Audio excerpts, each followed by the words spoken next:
Саламатсыңар балдар. Кыргыз тили сабагыбызды баштайбыз. Бүгүн биз силер менен төл жана бөтөн сөздөр тууралуу кеп кылабыз. Төл жана бөтөн сөздөрдү жазуудагы коюлуучу тыныш белгилер булар биздин жазуу речибизде абдан чоң мааниге ээ. Төл сөз бул автордун сөзү, ал эми бөтөн сөз бул башка бирөөнүн сөзү. Мисалы, Шакир жолукканың рас болбодубу? Жүр менин кабинетиме, силерге кат бар, деди. Бул жерде Шакир менен деди деген бул төл сөз, ал эми жолукканың рас болбоду, сага кат бар деген бул бөтөн сөз. Бөтөн сөздү байкаганыңардай тырмакчага алып жаздык. Бөтөн сөз экиге бөлүнөт. Биринчиси тике сөз, экинчиси кыйыр сөз. Тике сөз бул башка бирөөнүн сөзү эч кандай өзгөрүүгө учурабай, кандай айтылса дал ошондой жазылгандыгы үчүн аларды биз тырмакчага алып жазабыз. Бөтөн сөз бул сүйлөмдүн башында деле, ортосунда деле, аягында деле келе берет. Бир нече мисалдар менен көрсөтөлү. Эмгек кылбай өнмөк жок деген макал бар деген сүйлөмдө эмгек кылбай өнмөк жок деген бул башка бирөөнүн сөзү, ошон үчүн биз аны тырмакчага алып жаздык жана тырмакчадан кийин үтүр сызыкча коюп анан төл сөздү баштайбыз. Ал эми төл сөз бул бөтөн сөздүн ортосуна келип калган учур болот. Мынакей экинчи сүйлөмдү карасаңар. Ким тапшырманы аткарбаса, деди мугалим, мен ага баа койбойм. Бул жерде деди мугалим деген бул бөтөн сөздүн ортосуна кирген төл сөз болгон үчүн ошол деди дегендин алдына үтүр сызыкча койдук, мугалим дегенден кийин да үтүр сызыкча койдук. Себеби ал бөтөн сөздүн ортосуна келип аны ажыратып туруу максатында жана тырмакча ачылып, бөтөн сөз башталып, ал эми тырмакча бөтөн сөз бүткөндөн кийин жабылып атат, байкаганыңардай. Айрым учурларда эки бөтөн сөздү биз бир тырмакчанын ичине алып жазууга туура келет. Мисалы, үчүнчү сүйлөмдү карагыла. Суроолуу сүйлөм, анан кийин жай сүйлөм болуп турат. Кара, кайда жүрөсүң? Суроо белгисин койдук дагы сызыкча коюп, деп бир маалда Асанбек келди. Чекит койдук, бул биринчи сүйлөм бүтүп атат дагы сызыкча коюп, анан кийин сени күтүп калышты деген башка бирөөнүн сөзү баш тамгы менен жазып, ал бүткөндөн кийин тырмакчаны жаап койдук. Кийинкиси бул кош чекит балдар. Кош чекит деген бул төл сөздөн кийин коюлат. Мисал үчүн, ал баласына катуу буйрду. Берилген жумушту убагында аткарып жүр. Мына байкаганыңардай, ал баласына катуу буйрду деген төл сөз, ошондон кийин биз кош чекитти койдук. Ошондой эле төл жана бөтөн сөздүн арасында сызыкча белгиси да коюлат. Мисалы, байке мени жалт карап, мына кош чекит койдук дагы тырмакчаны ачып кетпей эле койчу, деди. Бул жерде ошол бөтөн сөз менен төл сөздүн ортосун ажыратыш үчүн деди дегендин алдында сызыкча коюлду. Өзүңөр байкагандай, диалог түрүндөгү берилген төл бөтөн сөздөрдө болсо сызыкча дайыма ошол бөтөн сөздүн алдына, жолдун башына коюлат. Бул жерде диалог турат. Кел арабага отургула, деди. Баса, деди Айгүл, сени Нурбек издеп жүрөт. Чын элеби? Деп Айгүл таң калды. Көргөнүңөрдөй сүйлөмдүн башына сызыкча коюлуп атат. Үтүр белгиси дагы ушул төл бөтөн сөздөрдө көп колдонулат. Мисалы, эмгек кылбай өнмөк жок, деди деген макал бар. Карагыла, бул жерде ошол төл менен бөтөн сөздүн арасын ажыратыш үчүн үтүр коюлуп турат. Эгерде суроолуу сүйлөм болуп калса же илептүү сүйлөм болуп калса төл бөтөн сөздөрдө, анда биз үтүрдүн ордуна ошол суроо белгисин же илеп белгисин коебуз. Мисалы, байкем мени жалт карап, кетпей эле койчу, деди. Мына бул жерде буйрук иретинде айтылган үчүн кетпей эле койчу дегенден кийин тырмакчанын ичине илеп белгисин коюп, анан тырмакчаны коюп, сызыкчаны койдук.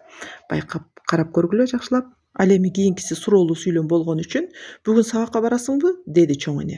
Бул жерде барасыңбы дегенден кийин суроо белгиси, анан тырмакчаны жаап, сызыкчаны койдук дагы, деди чоң эне деп чекитти койдук. Төл жана бөтөн сөздө деп деген сөздүн дагы орду чоң балдар. Бул кайсыл учурда деп дегенден үтүр коебуз, кайсыл учурда коюлбайт. Көңүл бургула.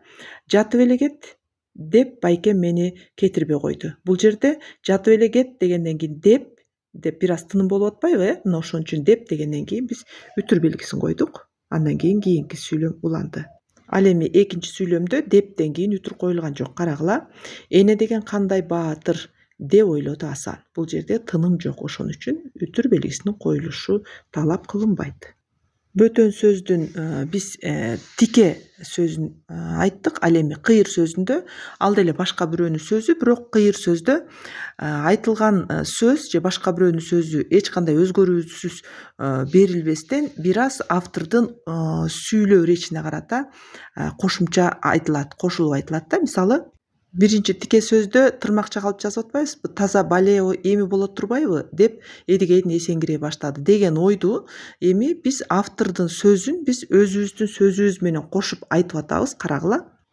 Таза бале эми боло тургандыгын айтып, Эдигейдин эсеңгирей баштады дейт. Ошол эле ой, бирок бул жерде автордун өзүнүн сөзү кошулуп айтылып атат. Ошондуктан биз муну тырмакчага албайбыз. Бирок бул башка бирөөнүн сөзү же болбосо Эдигейдин сөзү экендиги бизге белгилүү болуп эле турат. Үтүрү менен гана ажыратып койдук. Демек, дайыма эстеп жүргүлө. Тике сөз бул тырмакчага алынып жазылат, эч кандай өзгөрүүсүз берилет. Ал эми кыйыр сөз деле башка бирөөнүн сөзү, бөтөн сөз, ошентсе дагы аны биз тырмакчага албай жазабыз. Эгерде диалогдор өзүнчө абзацта жазылбай тексттин ичинде эле берилсе, анда сызыкчада тырмакчадагы коюлат. Силер байкаганыңардай, бул эки адамдын диалог түрүндөгү сүйлөшүүсү. Мынакей жаңы жолдун башталгандыгы үчүн аларды биз сызыкча менен койдук дагы, анан тырмакчадагы ачып жазып атабыз. Биринчисинде: Токон апа, сүйүнчү, Жолобек акемдин келини төрөдү, сүйүнчү, деди улан. Айланайын, болсун болсун, качан төрөдү? Кечээ. Эң жакшы болуптур, өмүрлүү болсун, деди апасы. Мына өзүңөр байкагандай, ошол жерде тексттин ичине эле берилип атат бөтөн сөз. Ошон үчүн биз муну тырмакчага дагы алдык, жана сызыкчада коюп жаздык. Эми балдар, азыркы өтүлгөн тема боюнча алган билимиңерди текшерүү үчүн мен силерге бир канча мисалдарды бул жерге жазып койдум. Силер ошолорду дептериңерге көчүрүп жазып, кайсыл жерге тырмакчага алабыз, кайсыл сөздү, кайсыл сөзгөдөн кийин сызыкча коебуз, кош чекитти качан коебуз, үтүр белгиси барбы, же суроолуу сүйлөмбү, же илептүү сүйлөмбү, мына ушулардын баардыгына көңүл бөлүп, жакшылап окуп чыгып туруп, анан кийин тыныш белгилерин коюп чыгасыңар. Андан кийин тексттин аягында, бул тапшырмалардын аягында ушул сүйлөмдөрдүн ар бирине туура жазылыш эрежелери менен берилген.